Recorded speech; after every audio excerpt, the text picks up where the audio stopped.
আমি কি জানতাম যে আজকে শপিং করতে গিয়ে আমার সাথে এমনটা হয়ে যাবে। তো হ্যালো, আমার নাম হচ্ছে আকাশ আর আমার বাড়ি হচ্ছে শিলিগুড়িতে। তো সকাল সকাল ঘুম থেকে উঠে চলে আসি আমি ছাদের উপরে, আর ছাদের উপরে এসে দেখি প্রচন্ড পরিমাণে বৃষ্টি হচ্ছে। আর কাল রাত্রে থেকে এই বৃষ্টিটা হচ্ছে, আর আদেও জানি না এই বৃষ্টিটা কবে থামবে বা কি থামবে না। আর সারাদিন তেমন ভাবে কোনো কিছু ভিডিও করতে পারিনি, তার জন্য আমরা সব বন্ধুরা মিলে সন্ধ্যাবেলা বেরিয়ে গেছিলাম একটু শপিং করার জন্য।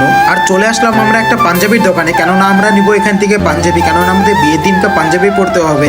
আর তোমরা যে এখন এই ছেলেটাকে দেখতে পাচ্ছ, এটাই আমার বন্ধু, আর এরই দিদির বিয়ে সামনে। আর দিদির বিয়ে বলে কথা, একটু সাজুগুজু তো করতেই হবে। আর আমি কিছুদিন ধরে ঠিক মতন ভিডিও দিতে পারছি না, প্রায় 10 দিন আগে একটা ভিডিও আপলোড করেছিলাম, কেননা প্রচন্ড ব্যস্ত ছিলাম কাজে। এইদিকে কাজ করতে এইদিকে কাজ করতে করতে প্রচন্ড ব্যস্ত ছিলাম, তাই তেমনভাবে কোনো কিছু ভিডিও দেওয়া হয়নি এখনো। আর তোমরা কিছু মনে করো না, কেননা ভয়েসটা এখনো ঠিকঠাক করে আসছে না, কেননা এখনো ননস্টপ বৃষ্টি হয়েই চলেছে। আর জানি না এই বৃষ্টি যে কবে থামবে একমাত্র ভগবানই জানে। আর থাক সেই সব কথা বাদ দিই এখন। তারপরে চলে আসি আমরা একটা মোমোর দোকানে, কেননা সত্যি কথা বলতে সেখানকার জামা কাপড় আমার একদমই পছন্দ হয়নি, আর রেটটাও প্রচুর হাই ছিল, তার জন্য চলে আস। আর আজকের মতন ভিডিওটা এখানেই শেষ করলাম। দেখা হচ্ছে তোমাদের সাথে নেক্সট কোনো ভিডিওতে, নেক্সট কোনো ব্লগে। আজকের মতন বাই। চ্যানেলটিকে সাবস্ক্রাইব করো প্লিজ।